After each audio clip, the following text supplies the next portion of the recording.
Good evening, everyone. Welcome and thank you for joining us at the Global Issues Through Literature session as we globalize and imagine other worlds through science fiction and fantasy.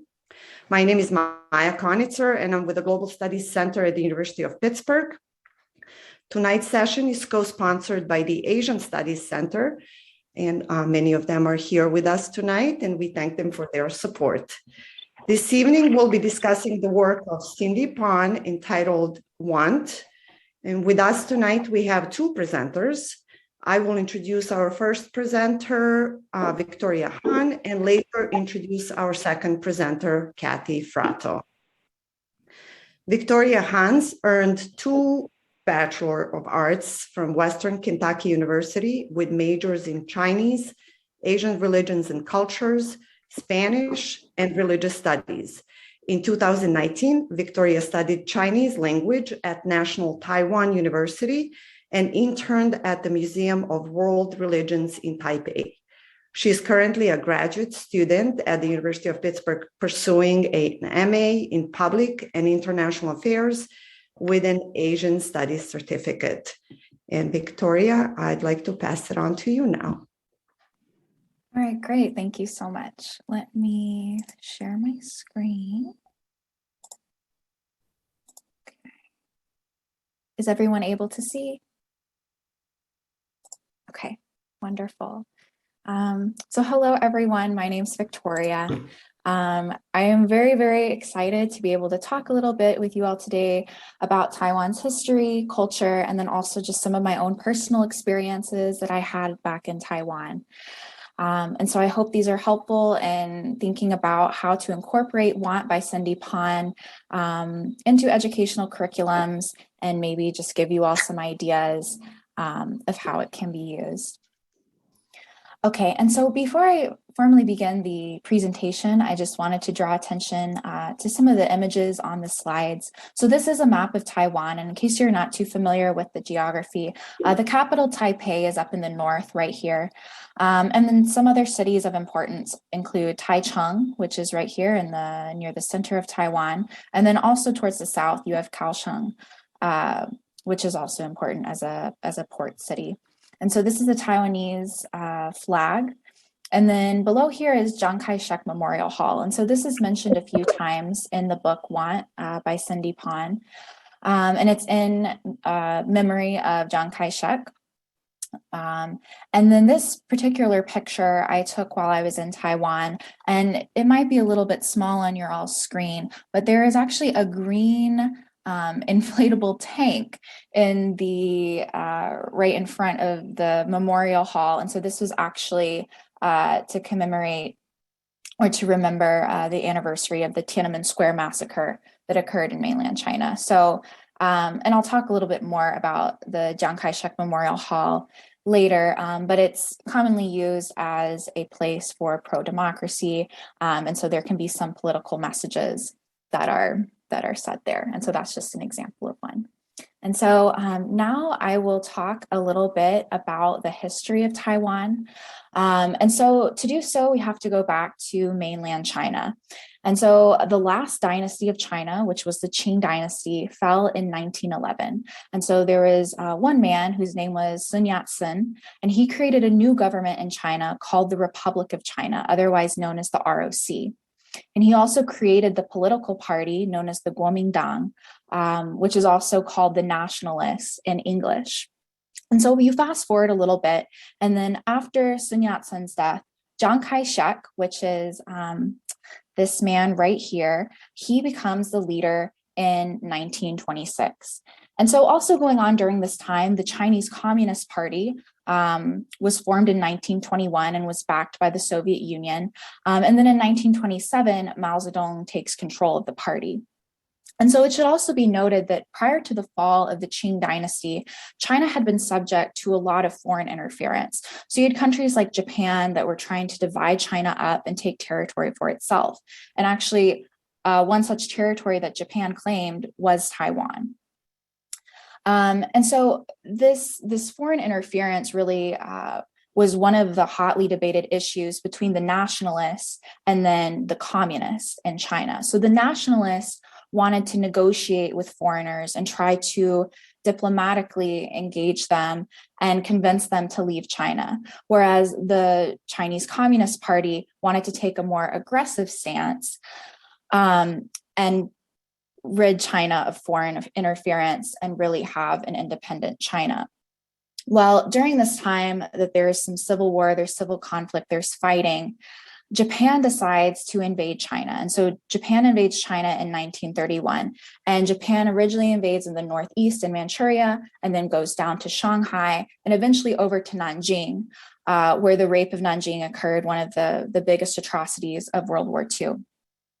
And so at this time, Chiang Kai-Shek, part of the Nationalist Party, he's having to split his forces between fighting Japan, defending China, and then also fighting the Chinese Communist Party, because at this time he wanted to rid China of the communists and some of the Soviet interference, because the Soviets had been backing the communists. And so however, during this time, because Japan was invading China's sovereignty, the communists and the nationalists decide to temporarily unite and fight off Japan. And once Japan is defeated, the civil unrest commences once again. And this time, the communists are victorious, particularly because the Red Army had grown substantially in number. And also Mao's military tactics. And so Chiang Kai-Shek flees to Taiwan and takes a lot of the Nationalist Party members with him, and then establishes once again the ROC, the Republic of China, on Taiwan, and claims this as the real China. And the plan at the time was that Chiang Kai-Shek was going to rebuild forces and then invade mainland China to take back the mainland. However, during this time, Mao Zedong, the leader of the Chinese Communist Party, establishes the People's Republic of China, otherwise known as the PRC, which is mainland China today. And so going back to Taiwan, Taiwan originally was not a democracy. Chiang Kai-Shek ruled under martial law, and this martial law lasted until 1987, and then eventually Taiwan develops its democracy. And so that kind of raises the question of, well, what are current relations today?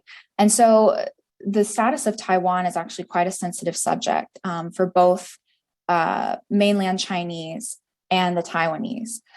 And so China claims this one country, two systems principle, which is that, okay, Taiwan or another autonomous region such as Hong Kong can have their own system, whether that be economically speaking or politically, but you still have to acknowledge that there is only one China and that the PRC is the one China. And so China claims that Taiwan is a part of China, whereas Taiwan claims it is actually an independent country. The US's stance on this has fluctuated a little bit. The US originally defended Taiwan, and we see that through its nuclear deterrence strategy in the Taiwan Strait crises of the 50s. But then as China develops as a nation and particularly starts growing as a power, particularly their economy, the United States recognizes the People's Republic of China as the China, and even transfers or helps to transfer the UN seat from the ROC to the PRC. However, even within this, the US still has a pretty ambiguous defense treaty for Taiwan and still sells weaponry to Taiwan. And within America, there is this debate about whether America would actually become involved in a war if China were to try to forcibly take Taiwan. In recent years, particularly with the current president of China, Xi Jinping, there has been a lot stronger rhetoric coming from Beijing regarding reunification and the potential willingness to use force if necessary. So why is Taiwan so important here? Why does the US particularly care about this region? Well, Taiwan is one of the only flourishing democracies of Asia.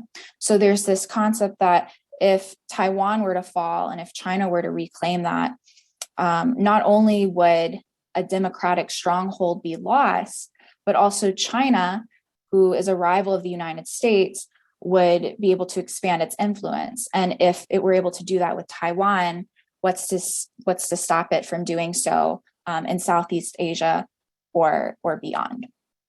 And so that's a little bit about the current relations. And I particularly really like this cartoon here. So you have Taiwan in the center. This is Taiwan's current president, Tsai Ing-wen. And then the panda represents mainland China. Uncle Sam, of course, represents the United States. And it really just demonstrates a little bit about current relations. However, moving on to Taiwan itself. So just some basic Taiwan demographics of Taiwan. Taiwan's population is 23.34 million. This is compared to about 1.4 billion people in China. Taiwan's GDP is 675 billion US dollars. That's as of 2020. China's was 18.46 trillion. So there are two main political parties in Taiwan. You have the Kuomintang, or who were originally the nationalists that came over from mainland China. And so they take the stance of they want to have better relations with Beijing. And they could potentially support the principle of one country, two systems, but there's still a little negotiating to be had there. The second political party is the DPP, otherwise known as the Democratic Progressive Party, and they support Taiwan's independence. And Tsai Ing-wen, the current president of Taiwan, is a part of the DPP. And so this picture right here is a picture of Taipei. We have Taipei 101, which is mentioned in the book, which I will talk a little bit more about Taipei 101 in a little bit. And then down here is one of the really popular shopping districts in Taipei. It's called Ximending. And so again, the picture is a little bit small, but there's a lot of Japanese influence actually in Taiwan. And a lot of that is because Japan did colonize Taiwan for a little bit of time. And so when you're in Taiwan, aside from anime or other pop culture influences, you can also see the Japanese influence in architectural components of buildings. And so also just culturally speaking, America has had an influence on Taiwan. You see a lot of American fast food chains such as McDonald's, Kentucky Fried Chicken, etc. in Taiwan. And then you also see a lot of South Korean influence, particularly in clothing. All right, and so now we're going to go on to some of Taiwan's famous places, particularly ones that were mentioned in the book. And so I just want to briefly give a little bit of information about them and show some pictures. So this on the left is Taipei 101. It's a skyscraper in Taipei. It opened in 2004 and at the time was actually the tallest building in the world. However, in 2009, it was replaced by a building in Dubai. And Taipei 101 actually has the world's fastest elevator. So it takes around 37 seconds to go from the 5th floor all the way to the 89th floor. And it also has some pretty neat structural elements that help it withstand earthquakes, which are very frequent in Taiwan, and also the tropical storms and typhoons that happen annually. Over here is a different perspective of the Kai-Shek Memorial Hall. So actually from this perspective, this is where that the blue roof building, this one right here, was. And so this is just looking out.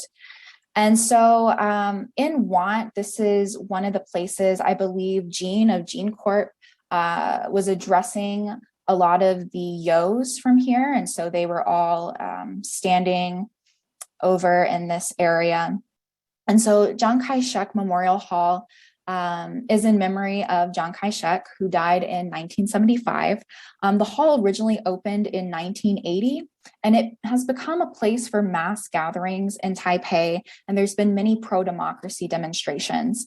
And one of the architectural components of Chiang Kai-shek Memorial Hall is that in the hall, they have the blue roof, and it's actually it has 8 sides, so it's octagonal. And this is important because traditionally the number 8 in Chinese culture is associated with abundance and good fortune. So I just thought that was interesting. And then continuing on to another famous place is Yangmingshan National Park. So this is one of 9 national parks in Taiwan. It's known for its cherry blossoms, hot springs, sulfur deposits, and hiking trails. It actually has Taiwan's tallest dormant volcano.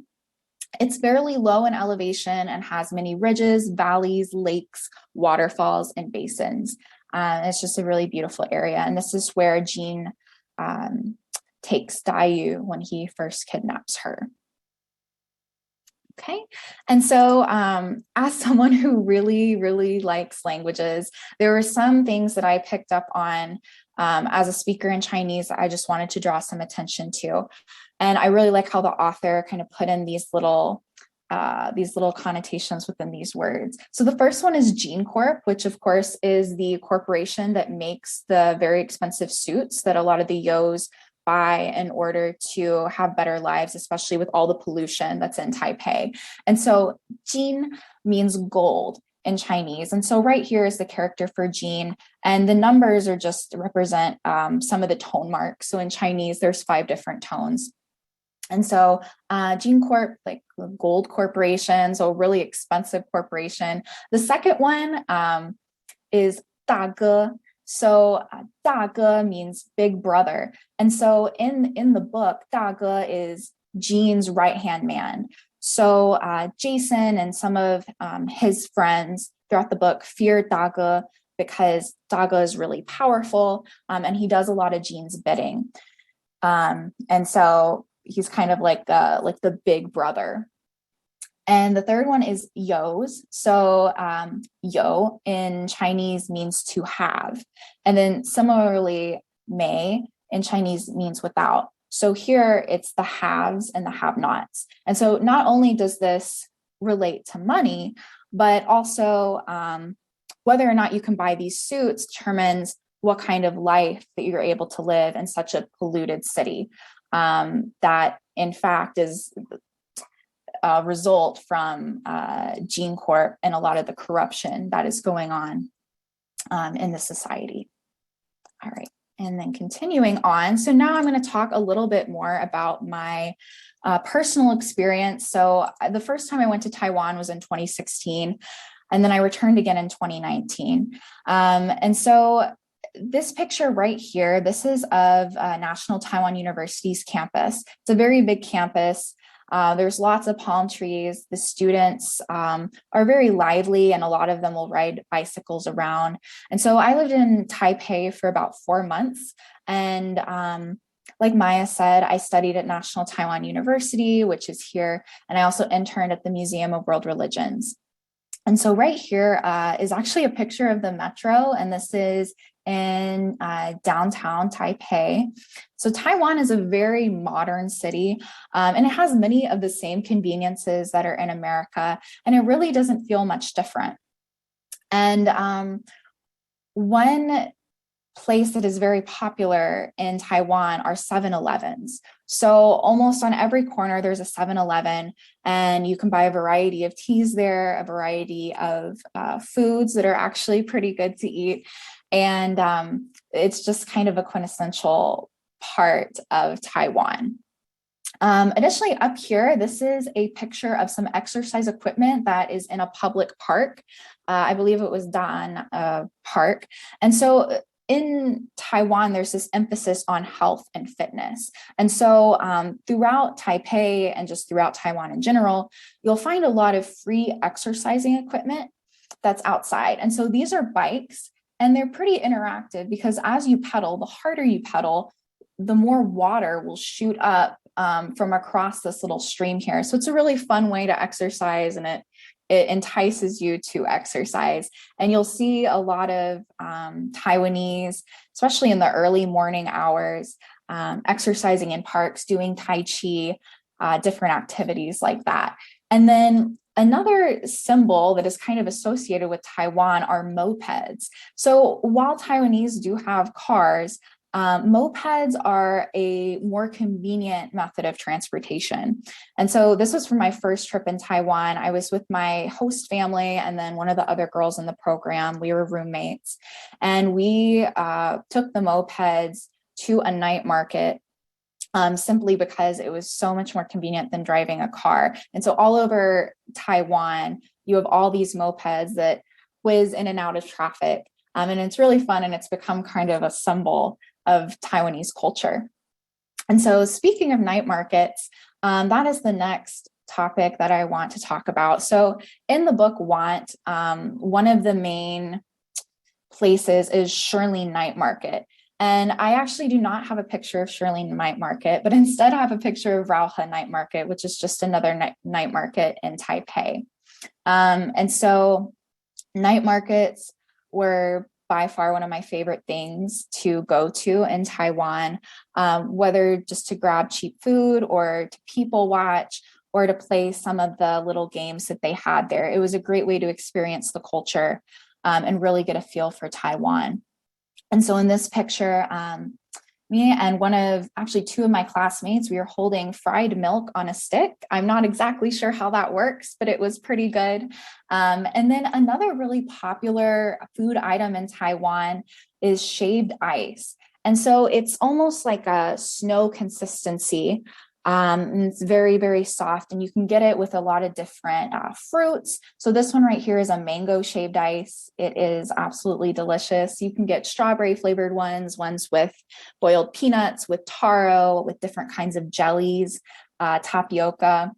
And it's very, very popular, particularly among young people in Taiwan. And then, of course, another really popular drink is bubble tea.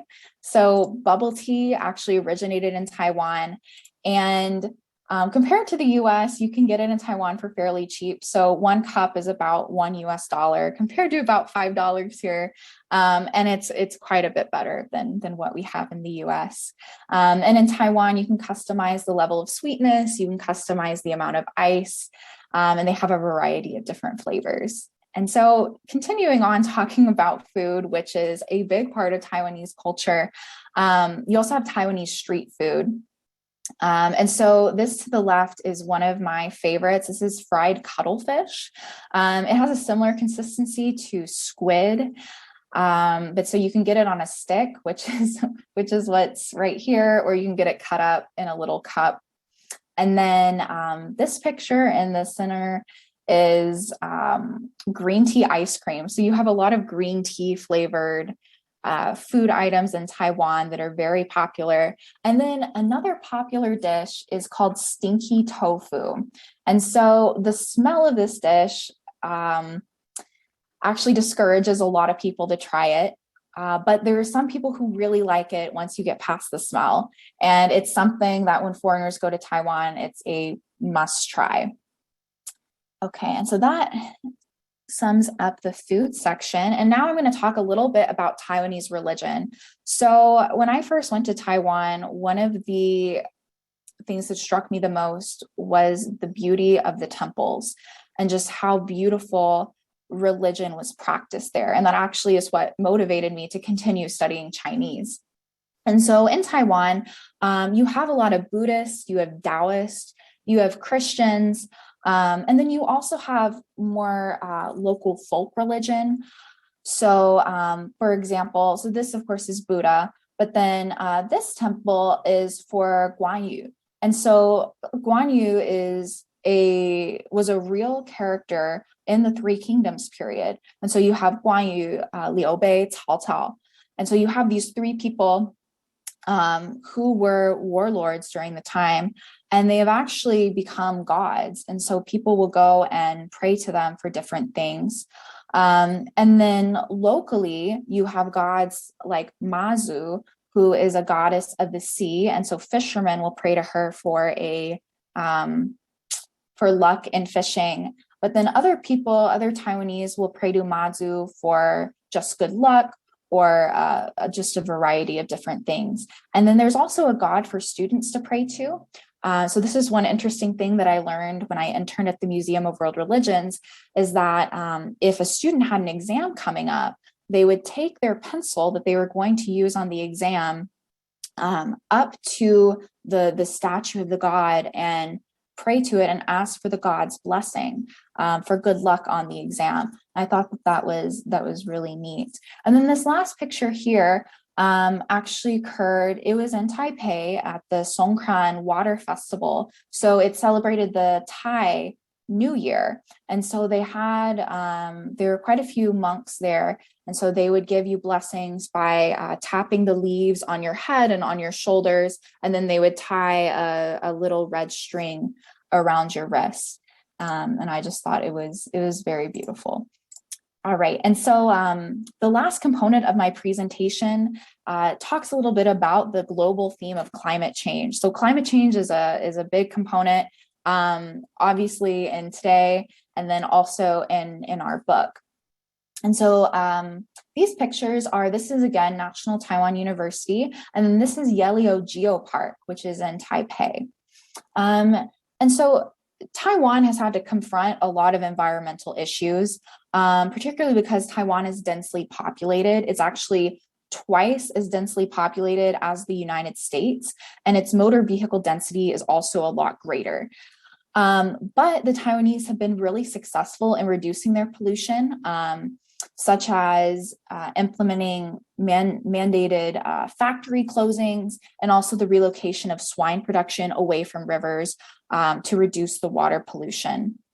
And one of the laws that caught my attention and that I really interacted with regularly while I was in Taiwan was that in 2002, Taiwan banned stores from providing free plastic bags. So customers would have to pay if they wanted a plastic bag. And what this resulted in is that the vast majority of people started bringing their own reusable bags to and from stores. And so now this is actually also expanded to plastic straws and plastic utensils as well. And this has really cut down a lot of the single-use plastic waste. And so just talking a little bit about climate change and want. So you have the Gene Corporation that is producing a lot of this pollution, and the pollution in turn is what creates the need to buy the Gene Corporation suits. And within this, there's a lot of corruption, and that the Gene Corporation has political ties. And so there's a difficulty in the legislature to pass environmental protection laws. And it even gets so corrupted that one of the characters' mothers is killed because she's trying to advocate for this environmental protection. And so it really provides just an extreme case of what could happen if the climate problem is left unchecked. And so there's really a lot of food for thought there. And that concludes my presentation. I hope that you all found it helpful and that there are some interesting components there. If anyone has any questions, I would be happy to answer them. And thank you so much for your all's time. Thank you, Victoria. I wanted to point out that Victoria will, unfortunate for us, fortunate for her, will need to leave us at around a little before 6 o'clock because she does have a class to attend. But if you would like to use this time to ask her questions, this would be the time to do it. And then after that, we will go into the breakout rooms where we can discuss in more details some of the questions that we have for you and that Victoria actually shared with us.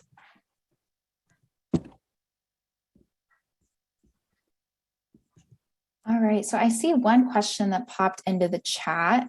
It says, it's from Rosanna, are night markets held every night of the week? So yes, they are. There was one, a pretty small one that was close to campus. And so I would regularly stop by there, and you could get little dumplings that would come in a plastic bag, and you'd use your chopsticks to take them out. And they're really good. And yeah, so they're every night of the week, and each night market has different components to it. Some are only food-based, and then some also include games such as Shirley Night Market or Rauha Night Market. Let's see. Okay, the next one from Anna. What was your sense of young people's relation to religion?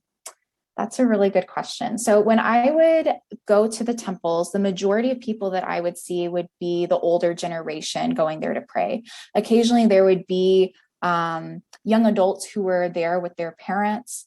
that we're praying. But I think that kind of similar to the US, with modernity, people are going away from religion a little bit. And so a lot of young Taiwanese people that I have spoken to and that I became friends with would claim that they're not religious, but they do partake in holidays such as the tomb sweeping holiday, and burn incense for their ancestors. But apart from that, from my experience and my perspective, it seems that the younger generation are going away from religion. Okay, and then there's a question from Lori. Did I try stinky tofu? Yes, I did. So I tried it both times. Both times I was not a fan, but one of my roommates, she did like it. So there are some people out there who like it, but the smell was just a little bit too much for me. And then this next one, from Patrick, what's with all of the Western names of the characters? I would have expected that in Hong Kong, but if this is the sci-fi part of the book, is this the sci-fi part of the book, or is that something that conforms to Taiwan today? So are you saying like the pinyin? Is that, are you referring to the pinyin? We get names like Victor. We have names like Okay. we have Joseph. So those don't strike me as particularly Chinese. I mean, if you're in Hong Kong, yeah, you'd run across Victors, Edwards, and that. Right. Is that something? I mean, are a lot of Taiwanese people named with Western names, or is that just because this is a fictional thing and it's sci-fi in the future? That's my guess is that the author probably wanted to make it a little bit more relatable to an English-speaking audience. In Taiwan, everyone has a Chinese name, and then a lot of them also have Western names as well. So even with myself, I have my English name, which is Victoria, and then I also have my Chinese name, which has no relation to Victoria at all. So, but I think in respect to the book, my perspective is it's just to make it a little bit more accessible to the English speaker. Thank you. And let's see, what is the level from Stephen? What is the level of cleanliness in cities compared to American cities? That's a really great question. I was actually really surprised. So in Taiwan, the streets are very, very clean. You actually have a problem finding a garbage can. They don't have very many public garbage cans, which was very perplexing when I was there, because you would be drinking your bubble tea and then say, well, what am I going to do with this? But my teachers would say that it's kind of a way to get people to recycle and to not just throw their trash on the ground. And so cleanliness there was never really an issue, which I was very grateful for. And let's see. Is Cindy Pon Taiwanese or American Chinese? I am not 100% sure, actually. I don't want to misspeak. So I'm not sure on that one. And let's see, from Rachel, what do you hear from your friends in Taiwan about the state of night markets and street foods in the past 6 to 9 months since Taiwan became affected by the COVID pandemic? That's really good. I actually have not had this conversation with any of my friends. Taiwan is pretty health conscious. So when I was there in 2019, a lot of people wore masks just in daily life because it was a lot more it was more clean. And then, for example, if you were on the metro and you started sneezing, or you were obviously sick with a cold and you didn't have a mask on, people would look at you and the look was, you need to put a mask on. So I would assume that with the COVID pandemic, there were some changes that were made, but I am not sure about the specifics of those. And so Stephen also says, I also have the impression that it is safe there. Is this a valid assumption? Yes, I would say that it is very safe there. I feel, when I was there for 4 months, I felt very safe. I walked around a lot by myself, just to and from the internship, on the metro, and I never felt in danger. I would say that I even felt a little bit safer there than I do in some parts of the United States. think that's that's all for the chat. Oh, okay. Can you tell us more about the goddess Mazu? Okay, let's see. So there is a story with Mazu. So Mazu appears in a lot of Chinese folk performances. So for example, Chinese glove puppetry, which is they just have these puppets that are controlled with your hands. And it's a little different than the puppets that you control up here, and then they wiggle around. But you can put your hand like a glove up in the puppet and then move them that way. And so there's stories of Mazu appearing and helping these fishermen when they're faced with under attack by a demon. And then apart from her just being a goddess of the sea and helping fishermen, I don't have too much more information about Mazu. And then the next one, did you see much wealth disparity in Taiwan, homeless people, for example? I did see homeless people. There were regions of town where there were homeless people out on the street. I don't think the wealth disparity in Taiwan is as big as it is in mainland China, but it is definitely there. Just having a capitalist economy, kind of, that's just a result of it. And so, is Mazu worshipped in China as well? I don't believe so. I think Mazu is pretty much a local Taiwanese god. Yes. And then second, okay, is this book popular in Taiwan? I don't know. And that's a great question, because I would wonder if there is a Chinese translation, but I think there's just an English one as of now.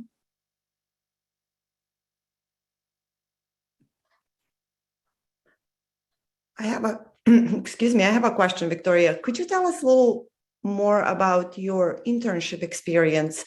Primarily, I'm interested in the practicality of it all and how the internships look like in Taiwan, and what students get out of it. Oh, sure. Yes, of course. So I guess I should start with that. My primary goal in going to Taiwan was to increase my language proficiency. And so this internship was really great in that I was able to combine my language goals with also learning about religion, which I'm just absolutely fascinated with. And so this was an unpaid internship opportunity. And the Museum of World Religions is actually, there's not many museums of world religions.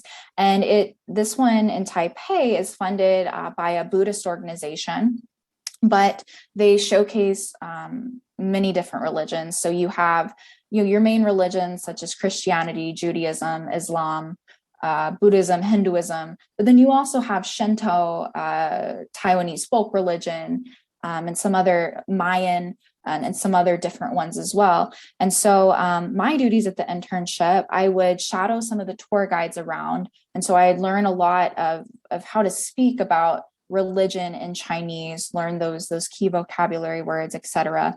And then also just learn more about the content of these religions as well, which I was particularly interested in. And then additionally, I worked a little on the administrative side. So I translated and transcribed some documents from Chinese to English and vice versa.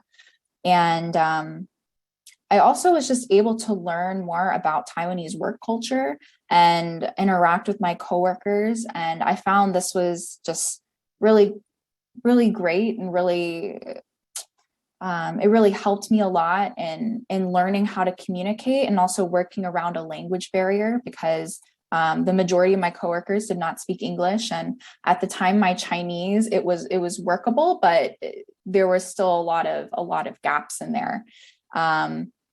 And yeah, I would say that having an international internship or an internship abroad is just such a great experience, especially if you're trying to learn the native language. All right, and then let's see. What was your approach to handling the tonal nature of Mandarin? Yeah, that's really great. So I started learning Chinese in high school, actually. So I've been doing it for a while. And I think it's just something that you have to kind of internalize and hear it, and then make your throat do what you're hearing. And a lot of it too is you just can't be self-conscious, because a lot of the words that you say in Chinese, and with the tones as well, your lips are making shapes that they don't normally make as an English speaker. And so you feel a little self-conscious about that, because your lips will be pursed or doing different things. But I think just as your confidence develops in the language, and realizing that, if you don't say the tones correctly, you're not saying the word, and you can be misunderstood. And then just a lot of practice, a lot of listening to native speakers, having native speakers correct you. That was my approach, and it's still an ongoing thing. So definitely something I continue to work on. And then this next question, what is the demographic makeup of Taiwan? Is there a large non-Chinese population living there? In the book, Aaron and his mom are Indian heritage, yet Taiwanese. So are there significant communities of non-Chinese? That's a great question. So when I was there, one of the ethnicities that we talked about a lot were Indonesians. And so there are a lot of Indonesian immigrants who are Muslim, who came over from Indonesia. And so a lot of them would take care of some of the elderly people in Taiwan. So while the majority are Han Chinese, there are different ethnicities there. And I thought it was really great that Cindy Pon included characters like Aaron and his mom in the book. Great question.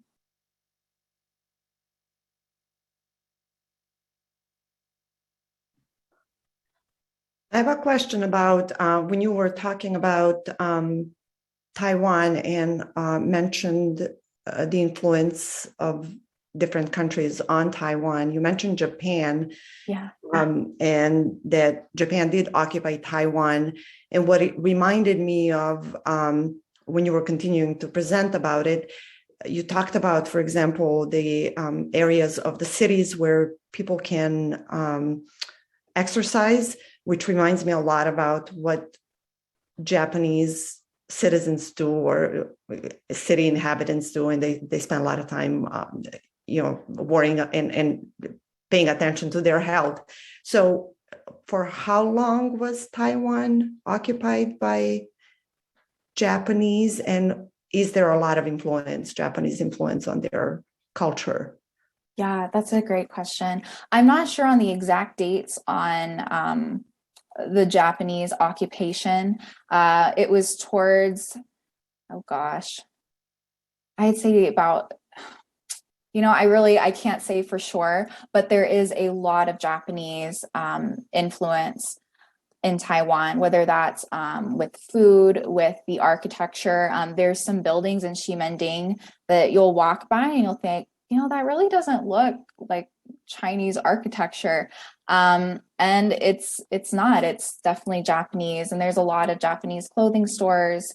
And it's just something that we talked about a lot. It was just that Taiwan, with such a vibrant economy, there's a lot of international influence there. And, having been occupied at one point by Japan, there definitely is a lot of that there too. Okay, and I see some more questions in the chat. Let's see.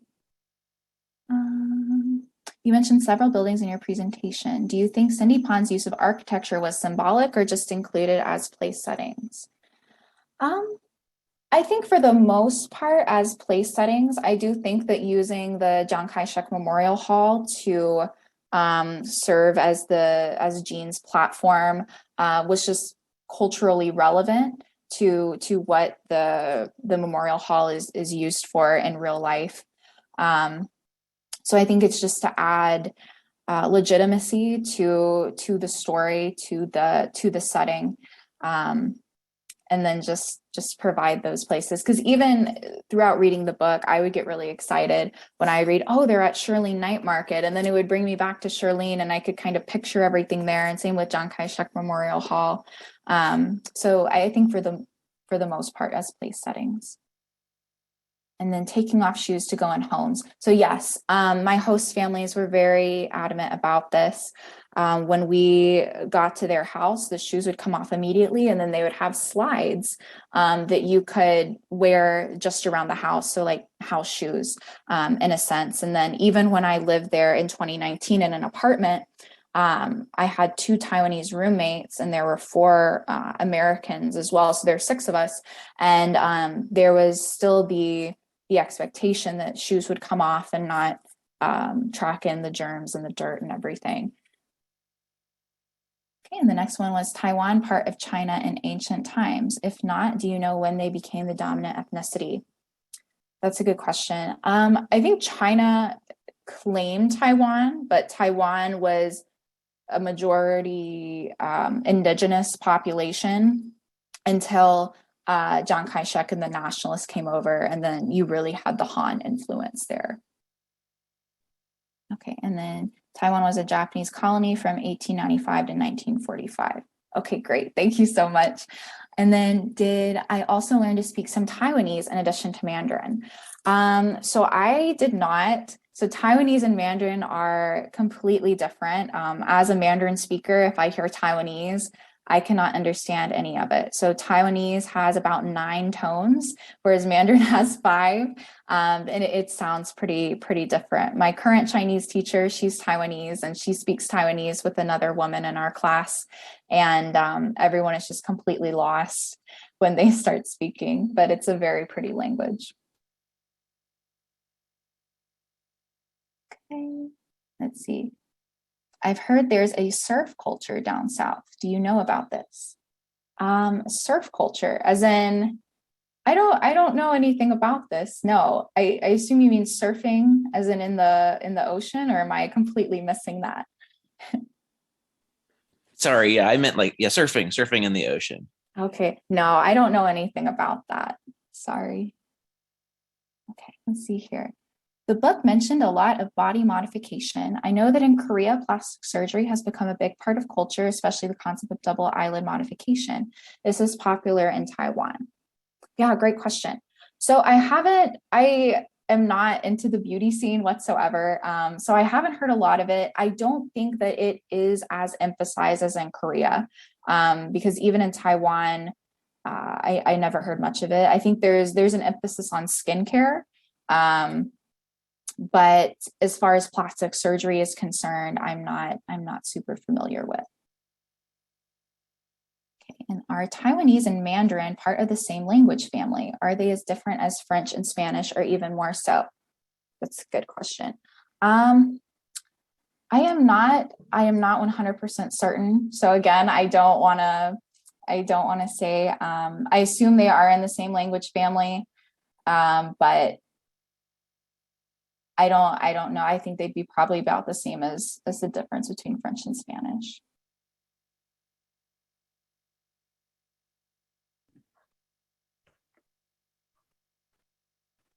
Victoria, do you want to tell us how you felt about the book? What your takeaways are from the book? Any of your personal response to the book?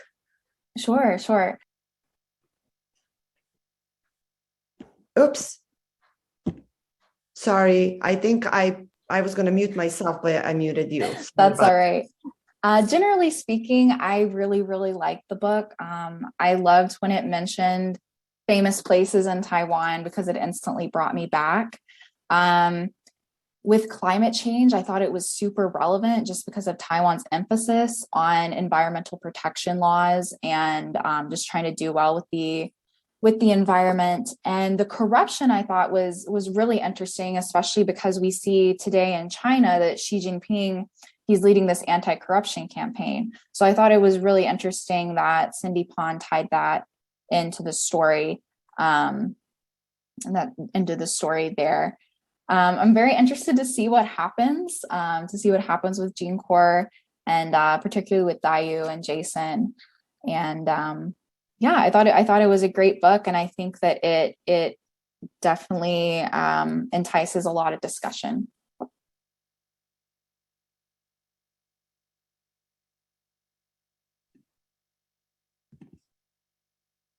Thank you. Are there any questions before we move on? And I think we're going to give Victoria some time to get ready for her class. I will stop the recording. Familiar faces to continue the conversation that Victoria started so wonderfully this evening about Cindy Pon's excellent young adult novel. And as we know, an NCTA, National Consortium for Teaching About Asia, 2017 Freeman Award Honorable Mention for Young Adult High School Literature. So for my part of this evening, I would like to focus on two areas. Why Taiwan matters, which in some slight ways will overlap a little bit with Victoria's presentation, but not too much. And then I'm going to bring in some strategies for hopefully incorporating themes and topics from the novel one into the classroom. So to begin, to center the historical narrative of Taiwan, it's important to consider its physical proximity to China. It sits about 100 miles off the coast of China, and as well as its centrality to the surrounding regions of the Japanese archipelago, shown here, and Southeast Asia, and the role that Taiwan has played in geopolitical events between Europe and Asia historically and today. So where Taiwan sits is really at the nexus of so much historically, geopolitically, economically, between East Asia, Southeast Asia, and as we'll see on some future slides, Europe as well. Throughout its long history, China, for example, has reached both outward and alternately turned inward at different junctures. In the 9th century, China, spurred on by its impressive innovations in ship technology and design, robust trade, fishing, and naval activity, caused piracy to flourish around Taiwan. But then when the Ming Dynasty, China's Ming Dynasty abruptly halted its expansionist policies in the 15th century, including sea trade beyond its traditional sphere of influence, Taiwan rose as a new nexus of opportunity. Due to its location along the busy sea routes between East Asia and Southeast Asia, its fertile and resource-rich supplies, Taiwan became the object of desire for traders, pirates, and Western imperialist maritime nations by the 17th century. And you can see in this sort of graphic organizer that I created, you can see that Taiwan sat at the center of 17th century trade between Asia and Europe. So during the 1630s, for example, the Dutch had colonized Taiwan, and they set up their base there at an area called Fort Zeelandia, which sits on the southwest coast of Taiwan near Tainan.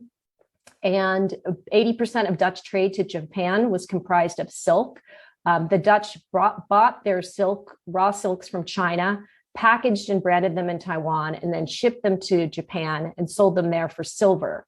The bulk of the silver bullion coming from Japan would then be used to pay for Chinese silk and porcelain.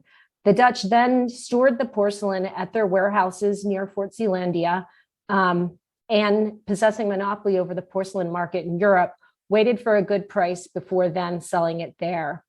The Dutch also exported many natural resources from Taiwan, including hemp, preserved ginger, white and red gilliams, sulfur, deer and stonebuck skins, which was very, very much in demand, eland cow and buffalo hides, as well as white and brown sugar.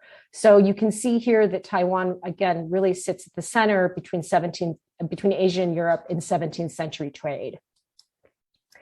Today, Taiwan continues to be at the center of many geopolitical issues. It's at the center of US and Chinese tensions due to China's desire to expand its military presence in the South China Sea and to claim Taiwan beyond the one country, two systems definition of their relationship currently in place, which you heard Victoria briefly discuss.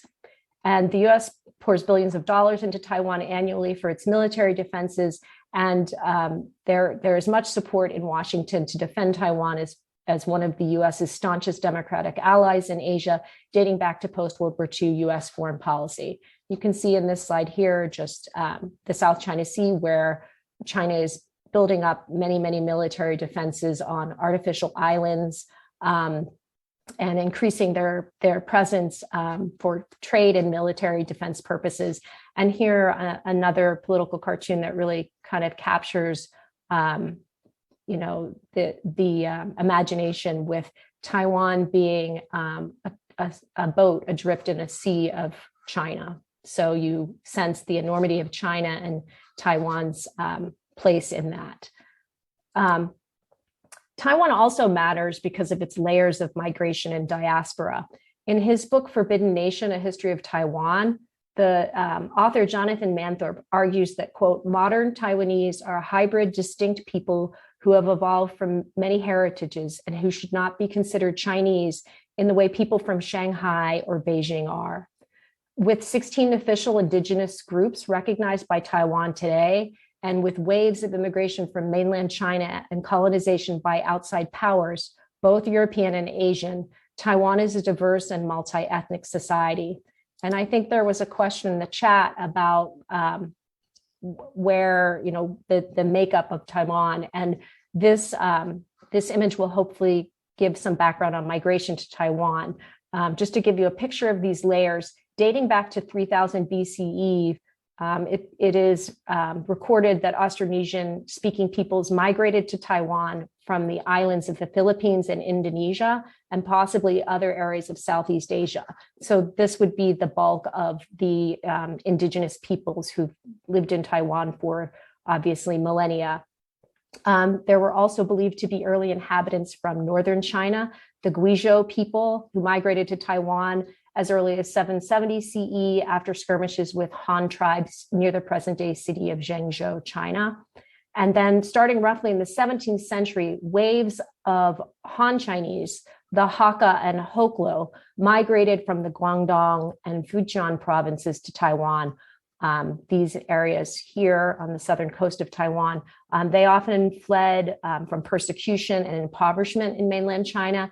And these waves of migration, specifically the Hakka and Hoklo, happened well into the 20th century to Taiwan, especially during China's civil war from the late 1920s to 1949, when, as Victoria mentioned, Mao Zedong and his communist followers, later to become the People's Republic of China, defeated US-backed General Chiang Kai-Shek and his nationalist Kuomintang party, the Republic of China, for control of China.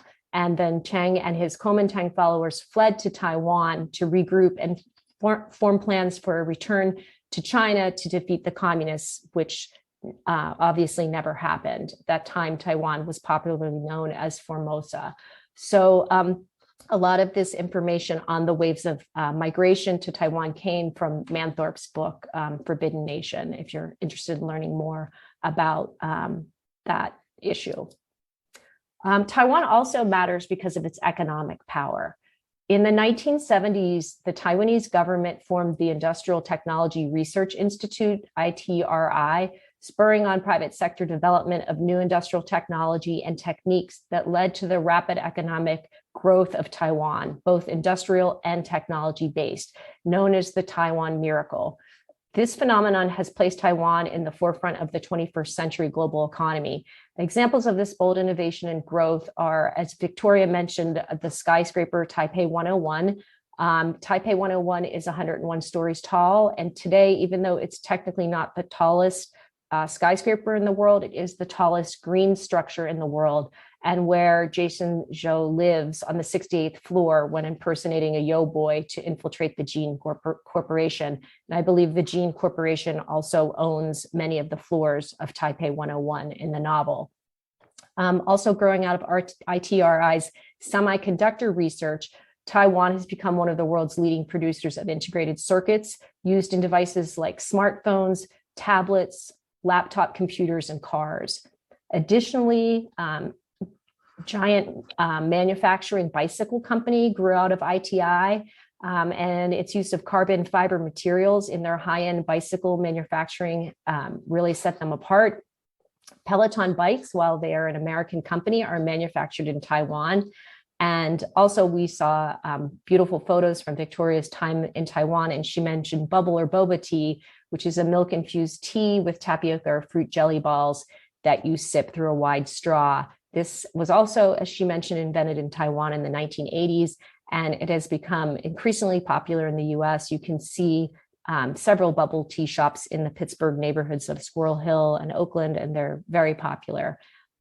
So this shows, again, the rapid economic growth of Taiwan, the Taiwan miracle, and its place in the 21st century global economy.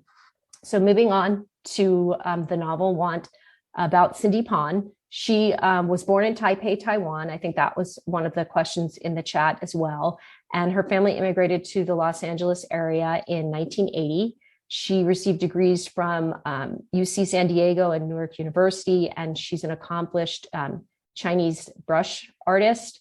She is the author of a number of popular fantasy and science fiction books. My colleague Patrick actually mentioned to me that there's a sequel to Want called Ruse, and it takes place in Shanghai, China. So if you enjoyed the book, there is the sequel. But she's said of Want in an interview in 2017 that she really wanted to bring Taipei alive. It was an ode to my birth city. She said, in the end, I wound up using many locations in actual scenes of places I had visited. I had taken hundreds of photos. Visually, everything can be an inspiration, a moment captured in time that I could relate to the reader. So when Victoria had mentioned all of the sites and landmarks that meant so much to her, that was certainly something that Cindy Pon wanted to bring to the readers.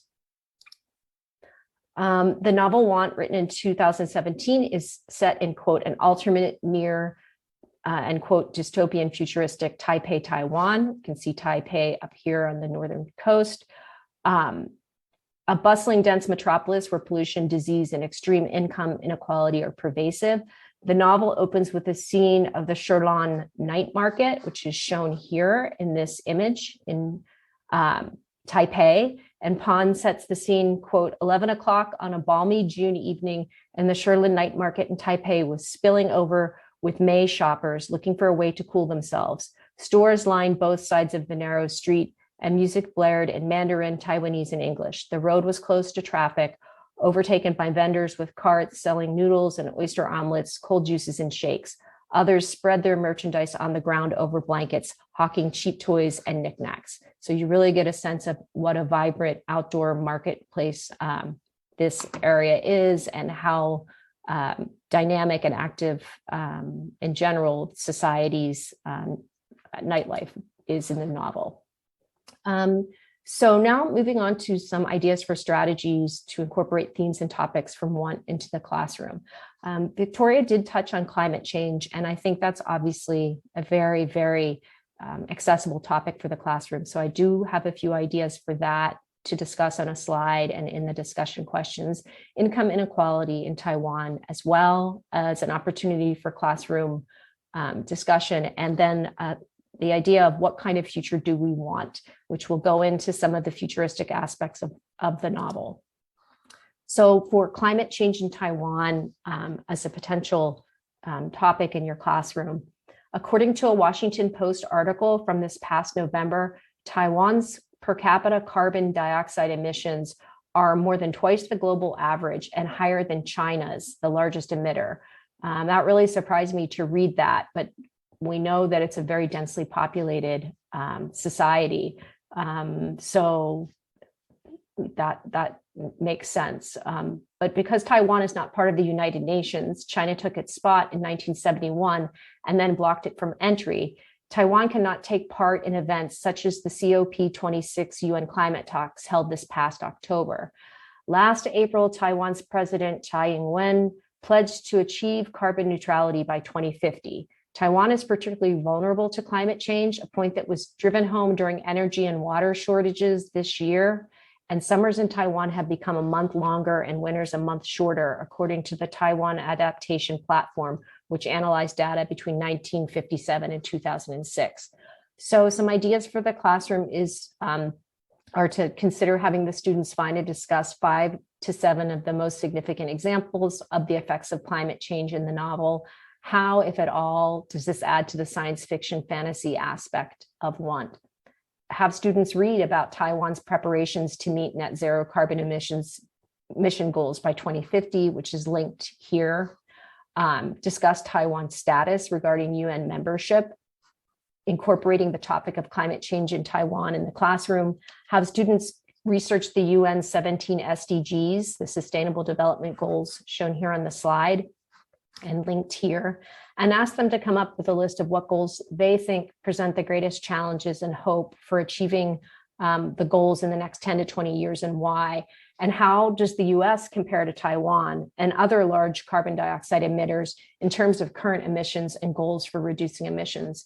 So I think in the conversation, one of the participants had mentioned if you find a way to be able to compare your own country or other countries with Taiwan, since this is the subject of the novel, that may be a way to draw students to the topic and generate some discussion and conversation. Income inequality in Taiwan is another topic that could be applied in the classroom. In 2020, it was the highest it's been in 8 years in Taiwan, with the top 20% of households earning more than 6 times the bottom 20%, according to the DGBAS in Taiwan. The COVID pandemic has really exacerbated the income gap. Lifestyles in Taiwan have shifted dramatically as a result of COVID-19, disrupting the country's manufacturing operations, supply chains, productivity, hurting consumer confidence in the service industry. And so some ways you might think about incorporating the topic of income inequality in Taiwan is to ask students, again, to come up with some examples of how it's depicted in the novel, the yos and the mays, the haves and have-nots. What other novels might they compare want to in terms of the relationship between Jason and Dayu because of the unlikely attraction or coming from these different experiences in different worlds? Is that a way to hook students in through the relationship between these two individuals, young people on opposite sides of this world? And then to bring it to more of a research element, have them research to compare Taiwan's growing income inequality with the US's and worldwide. What challenges does Taiwan face in addressing income inequality, and what strengths does it possess to address these challenges? And then for the idea of what kind of future do we want, there are so many futuristic aspects of want.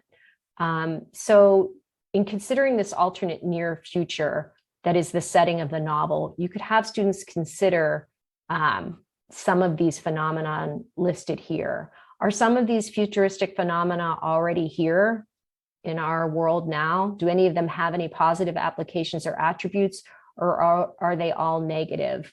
My colleague Lynn kindly shared a classroom tool that I'll share on the next slide called Scripts for Dispositions of Inquiry. And this is a way that you can help students frame productive discussion around these aspects of the novel.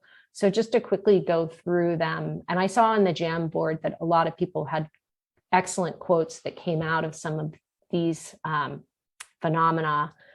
Of course, the yo suits, to keep the wealthy safe from the pollution. They have longer lives than the mays, who only live to be 40 years old or something around that age.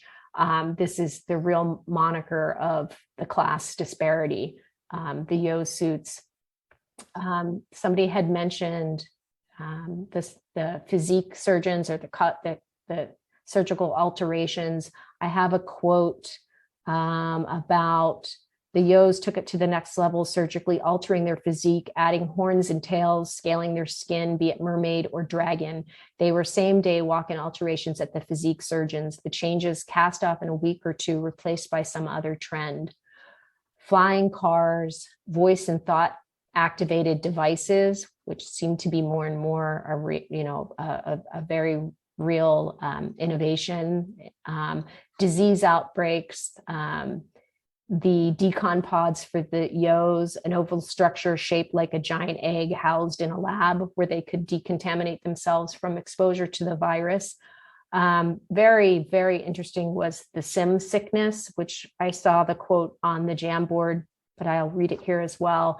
They say money can't buy happiness, but those yo kids try hard. They spend and spend. Then when things aren't enough, they plug into the sim world so they can create and be whatever they want. You don't know how often a Yo kid has to be dragged off by ambulance because he's been plugged in for too long.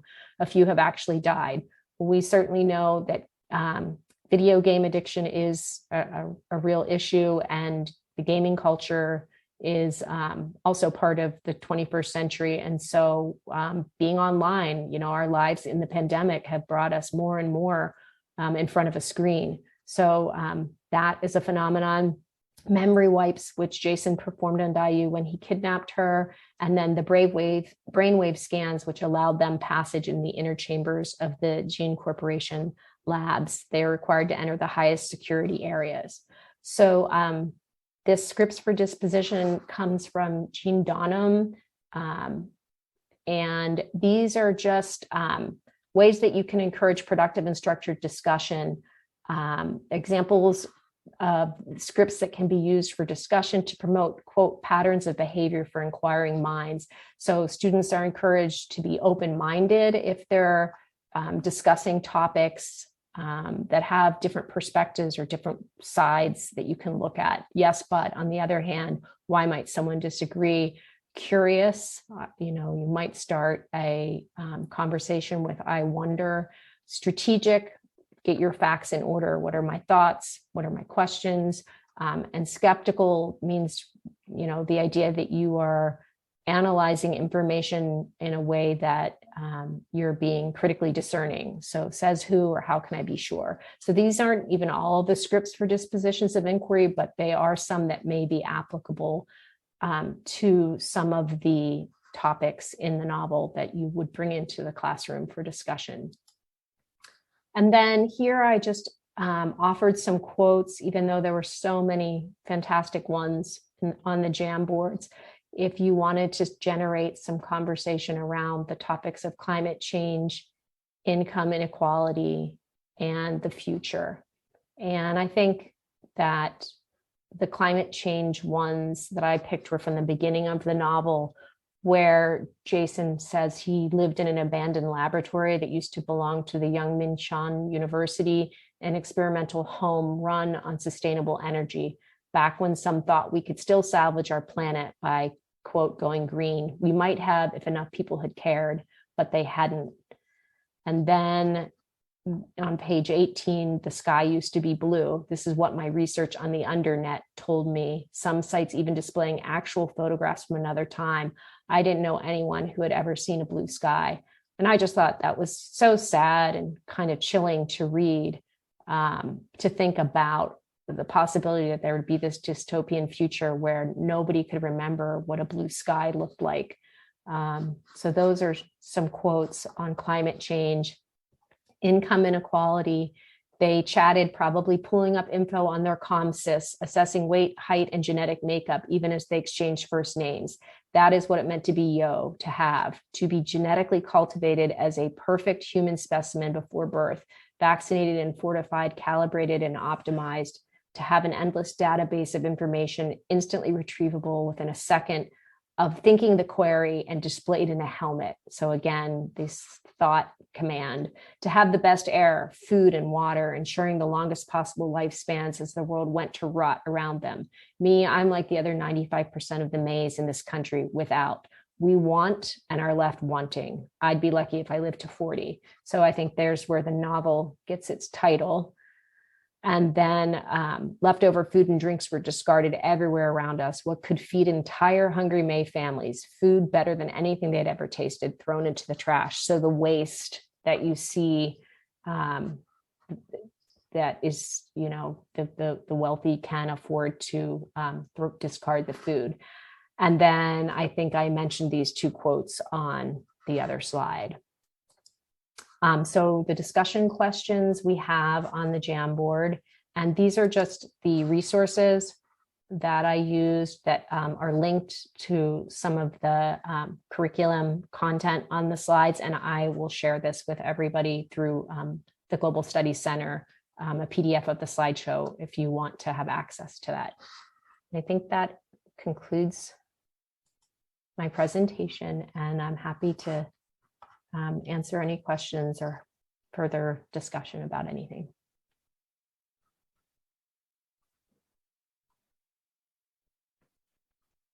Thanks, Cathy. Mhm. Do we have any questions for Cathy while she's here? I'm going to remove spotlight.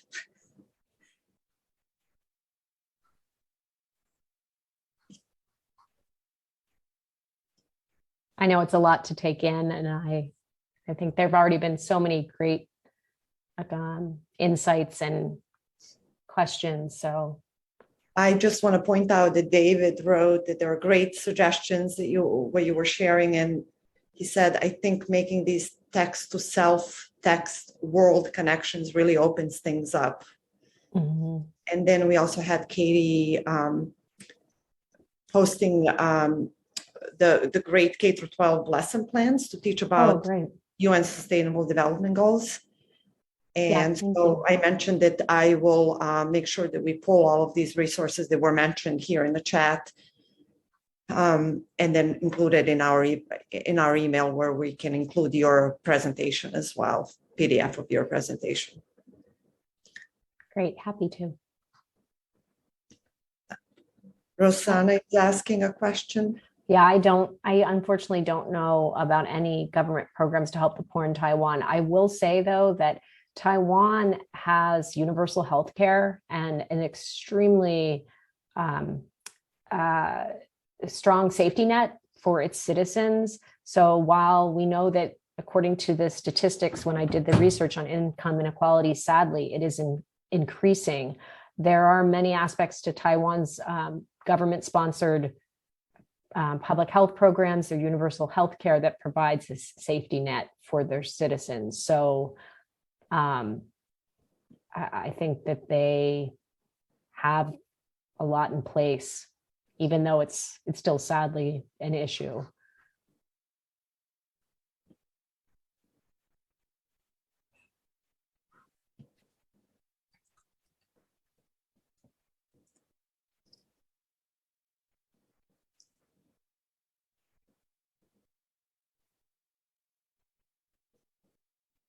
Mentioned that the top 20% earned over 6 times what the lowest 20%.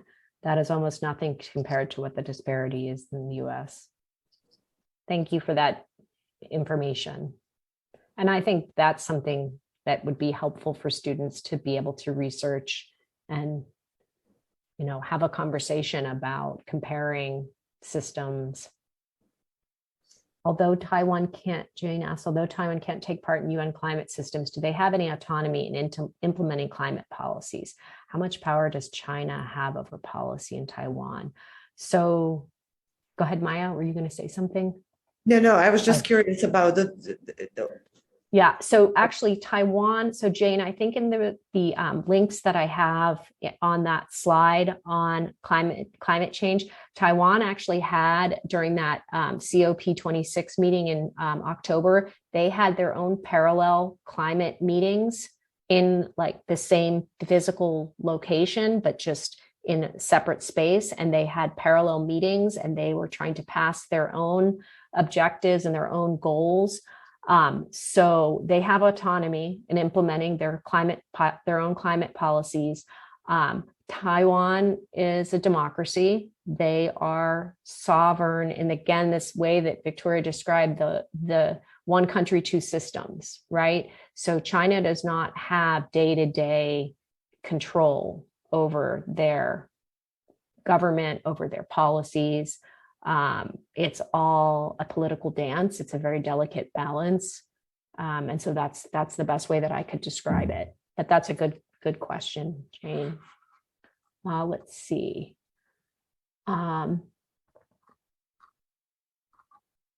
Yeah. My colleague Lynn always has great ideas, and she talked about what future do we want. But I think for young people, it is important. I agree. I see a level of environmental despair in my students that is troubling, and it seems so important to give them hope.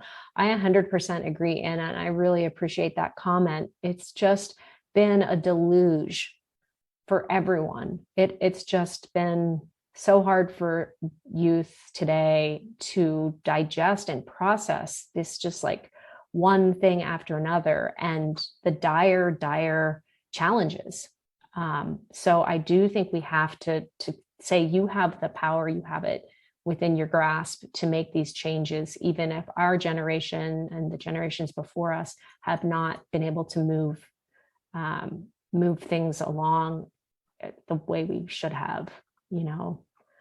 Do you see Taiwan's cities headed for the mountains as they confront the imminent impacts of? That's a really good question, Josh. Have any plan Bs been disseminated if things aren't under control by 2050? I do not know the answer to that. I do know, obviously, that coastal cities in Asia are very much threatened by rising water levels. And I am sure that Taiwan is making plans or is anticipating these realities. This wasn't a main theme, but it stood out to me on page 181. The truth was a harsh and ugly one. In order to change the status quo, we had to be destructive. That raised for me that one possible discussion question could be, is violence and destruction, such as blowing up a corporation's building, necessary to bring about social change?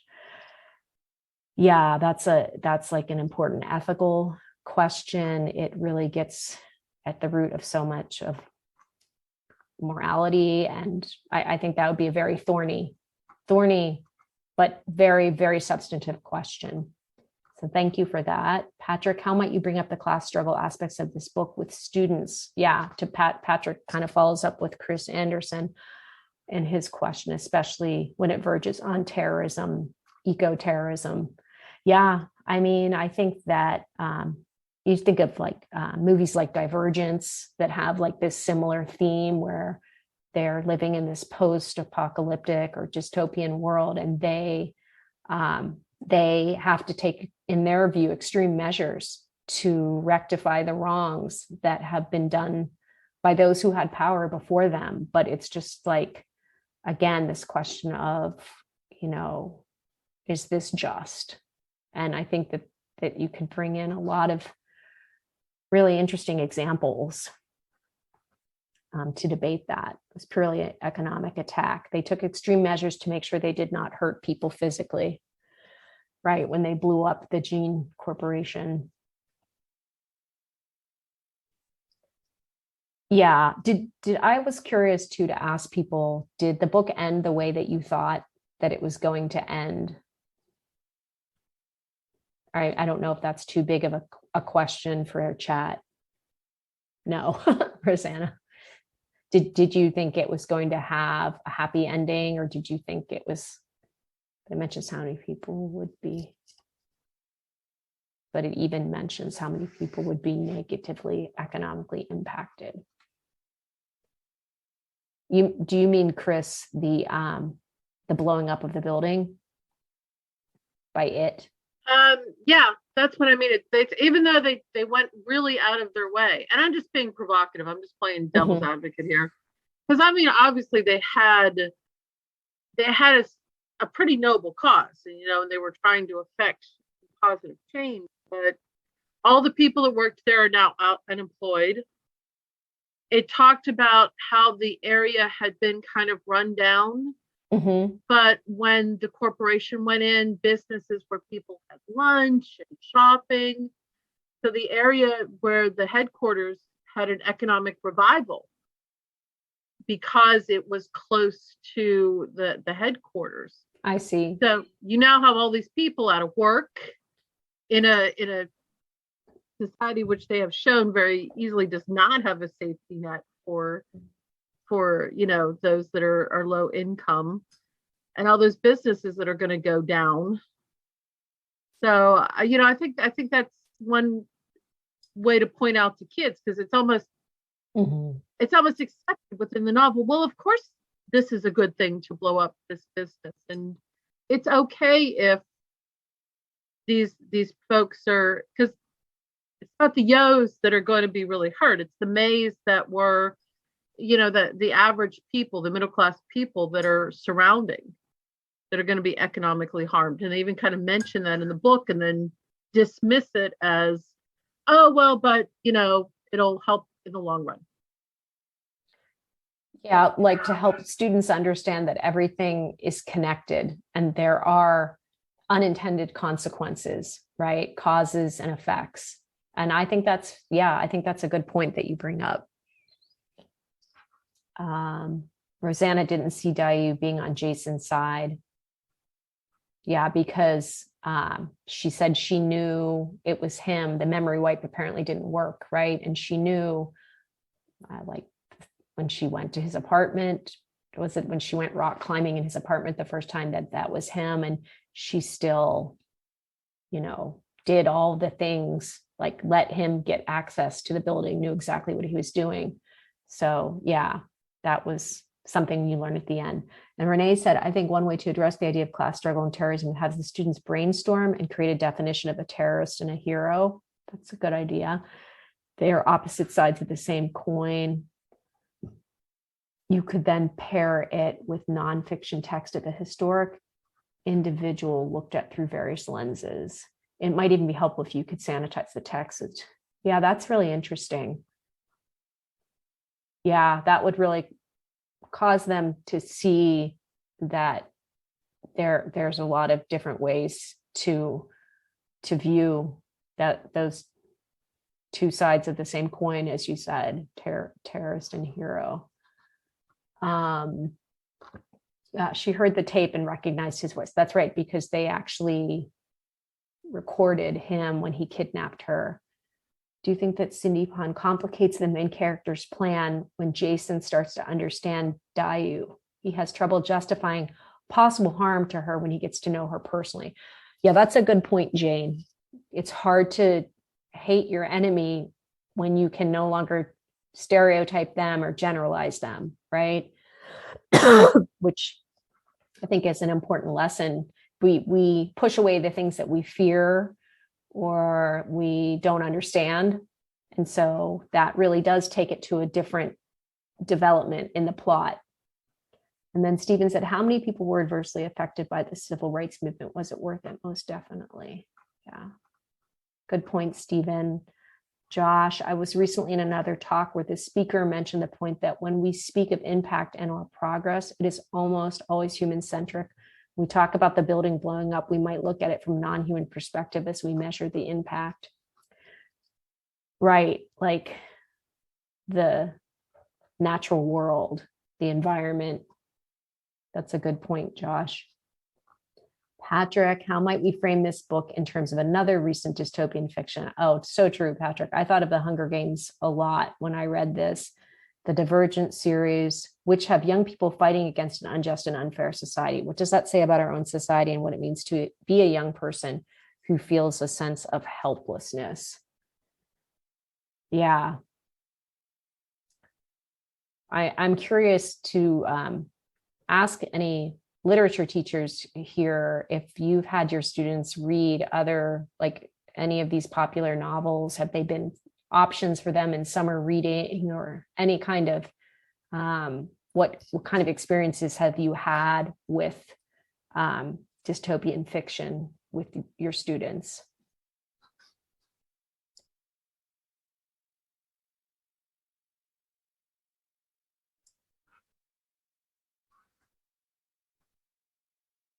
Do you mean frame for the students or for us? Lots of kids read The Giver, of course, right? Yes, dystopian book clubs. Wow. The Divergent series is required. Interesting. Kids make great connections between dystopian texts and our world today. Do you feel that it helps them to be more in the direction of being problem solvers and feel like they can be proactive and take action? Or do you think it tends to overwhelm them? And I don't want you to feel like you have to like say all or nothing, but is it a positive experience for the students to read dystopian fiction in the sense that they feel that they can be trying to solve the problems?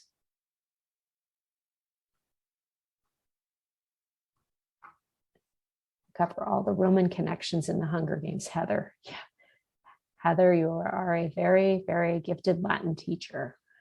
Anna Zay, I think that's complicated. Yeah, it probably is too hard to just generally say how We have a fair bit of dystopian novels in our curriculum. I like to pair it with nonfiction text. That's really a good idea to help students create real world connections. We write dystopian novels because we no longer fear the dark or monsters. Man has become the biggest monster we cannot conquer. Wow, that's some food for thought. That's really interesting. I agree with Anna. Our students say that the English department teaches too many dystopian novels and really would like more of a balance. I think it's rather so. Yeah. Okay. Interesting. It's interesting that the enemy in want is a business rather than the government, like in the Hunger Games or Divergent. Gene Corporation has paralyzed the government. Yeah, that's an interesting insight, Jane, because you think of all the corruption, right? And they're controlling the levers of government. Thank you for the Newsweek link. Generation Z grew reading dystopias. Now we're fighting to stop one. Wow. And dystopian is very popular and has been for some time, but a new trend that I'm seeing this school year is fictionalized true crime. Huh. Is that like because of the Netflix rage? Isn't the true crime series really popular on Netflix? Is that something?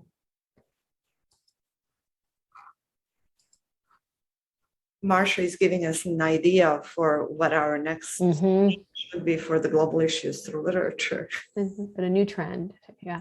As a parent, I see my 16-year-old daughter avoiding dystopian books because it's too much to take, and she's a huge reader. Yeah, I could imagine, you know. Well, these have just been such great comments. I really appreciate the really, really great insights and contributions.